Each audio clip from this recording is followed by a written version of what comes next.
दोस्तों, असम स्टेट का latest minimum wage publish हो चुका है और यह इफ़ेक्टिव है 1 जून 2023 से। तो चलिए हम लोग देख लेते हैं highly skilled, skilled, semi skilled और स्किल्ड वर्कर के लिए असम स्टेट के अंतर्गत जितने भी एम्प्लॉयमेंट किसी भी सेक्टर में काम कर रहे हैं उसके लिए लेटेस्ट मिनिमम वेज क्या बन के आया है। मैं आपको यहाँ पे सेक्टर के बारे में काफ़ी डिटेल में यहाँ पे बताने जा रहा हूँ। तो चलिए आप डायरेक्ट चलते हैं हम लोग सर्कुलर की ओर, देख लेते हैं 1 जून से 2023 से क्या लेटेस्ट मिनिमम वेज बन के आया है। ऑलरेडी यह हम लोग काफ़ी लेट पब्लिश हुआ है, यह दिसंबर में ऑलरेडी पब्लिश हुआ है। तो इसका इम्पैक्ट आप समझ लीजिए 1 जून से ही आपके मिनिमम वेजेज में पड़ेगा। तो चलिए हम लोग देख लेते हैं क्या बन के आया है।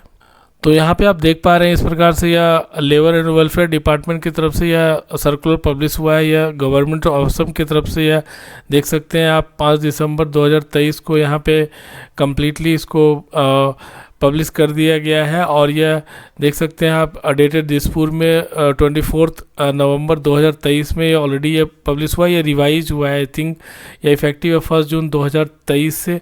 तो देख सकते हैं आप एम्प्लॉयमेंट इन सारे सेक्टर में आप जो भी काम कर रहे हैं उनके लिए यह एप्लीकेबल होगा। जैसे आप देख सकते हैं बेकरी है, बेवरेज है, स्कूल है, किसी भी प्रकार का प्राइवेट ट्रांसपोर्ट है, पेट्रोल पंप वर्कर है, शॉप कमर्शियल इस्टेब्लिशमेंट है, ईटिंग हाउस, रेस्टोरेंट है। इस प्रकार से जितने भी आप देख सकते हैं इसके अंतर्गत कंप्लीट यहाँ पे डिटेल दिया गया है। जितने भी सेक्टर है उन सभी सेक्टर में काम करने वाले एम्प्लॉय के लिए यह एप्लीकेबल होगा। यहाँ पे देख सकते हैं आप लीफ फैक्ट्री है, कॉटन टेक्सटाइल है, बेवरेज मैन्युफैक्चरिंग है, अगरबत्ती, बेकरी, सारे इंडस्ट्री को, paper industry, pottery industry, photo picture frame manufacturing, सारे इंडस्ट्री को, ऑयल मिल्स वगैरह सभी को रखा गया है। यहाँ पे sugar industry, truck and bucket manufacture, tiles manufacturing सभी को रखा गया है।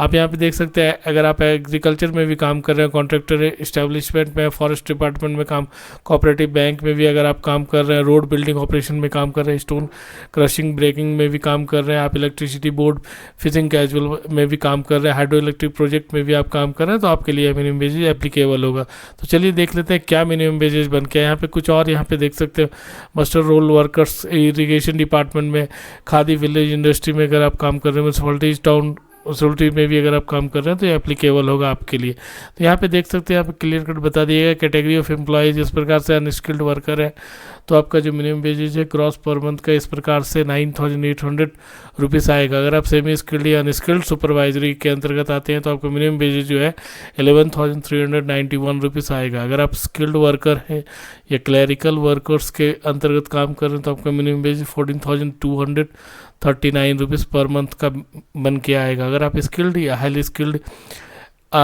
स्किल्ड वर्कर्स है और अगर आपका मिनिमम वेजेज 18,307 रुपीज़ बन के आएगा तो इसी मिनिमम वेजेज के आधार पे आपके CTC में बढ़ोतरी देखने को मिलेगी। इसी मिनिमम वेजेज के आधार पे आपका जो है टेक होम में बढ़ोतरी देखने को मिलेगी। और 1 जून से जो भी इसी मिनिमम वेज के आधार पे आपके स्टैट्यूटरी पेमेंट में भी डिडक्शन देखने को मिलेगा, चाहे PF में, आपका ग्रेचुटी में, आपका ESIC में, जितने भी है आपके CTC ब्रेकअप उन सभी पे इनका इम्पैक्ट आएगा। तो इससे रिलेटेड और भी कोई क्वेरी है तो बिल्कुल आप कमेंट बॉक्स में ड्रॉप करेंगे। धन्यवाद।